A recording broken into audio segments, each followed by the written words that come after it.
अमरावती ग्रामीणचे पोलीस अधीक्षक निकेतन कदम यांच्या मार्गदर्शनाखाली मंगरुळचव्हाळा पोलीस स्टेशनच्या हद्दीत ऑपरेशन कवच मोहिमेबाबत एका विशेष बैठकीचे आयोजन करण्यात आले। मंगरुळचव्हाळा पोलीस स्टेशनचे ठाणेदार अमोल तुळजेवार यांच्या अध्यक्षतेखाली झालेल्या या बैठकीस परिसरातील शाळा व महाविद्यालयांचे मुख्याध्यापक, प्राचार्य, शांतता व महिला दक्षता समितीचे सदस्य तसेच ग्रामपंचायतीचे सरपंच आणि उपसरपंच मोठ्या संख्येने उपस्थित होते। शाळा आणि महाविद्यालयांच्या 100 मीटर परिसरात कोणत्याही प्रकारच्या तंबाखूजन्य पदार्थाच्या विक्रीवर सक्त बंदी असून नियम मोडणाऱ्यांवर कठोर कारवाई करण्यात येईल। शैक्षणिक संकुलाच्या 100 मीटर आत तंबाखूजन्य पदार्थाची विक्री होत असल्याचे निदर्शनास आल्यास तात्काळ पोलिसांना माहिती देण्याचे आवाहन करण्यात आले। सर्व शाळा व महाविद्यालयांच्या परिसरात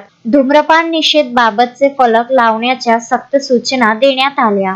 परस्पर समन्वय व तात्काळ माहिती आदान प्रदानासाठी शाळा महाविद्यालयांचा एक व्हॉट्सअप ग्रुप तयार करण्यात आला आहे। या मोहिमेच्या यशस्वी अंमलबजावणीसाठी हद्दीतील सर्व पोलीस पाटील, पोलीस मित्र, शाळांचे प्राध्यापक व मुख्याध्यापक यांनी उत्स्फूर्त सहभाग नोंदवून पूर्ण सहकार्य करण्याचे आश्वासन दिले। बैठक यशस्वी करण्यासाठी पोलीस स्टेशनचे ASI Sanjay Raibole, PSI Uke, PSI Manoj Savarkar तसेच उमेश धनगर, दिनेश ठवकर, सदाशिव देवकते, जितेश राठोड, प्रवीण चव्हाण, अनिकेत गावंडे, लखन हटवार, राहुल गजभिये, प्रतीक चलमले, दत्ता काकडेकर, रविराज राठोड, गोवर्धन पवार, रश्मी ठाकरे, पीके राठोड, आरती चव्हाण आणि पूजा सरोदे आदी पोलीस स्टाफने विशेष परिश्रम घेतले।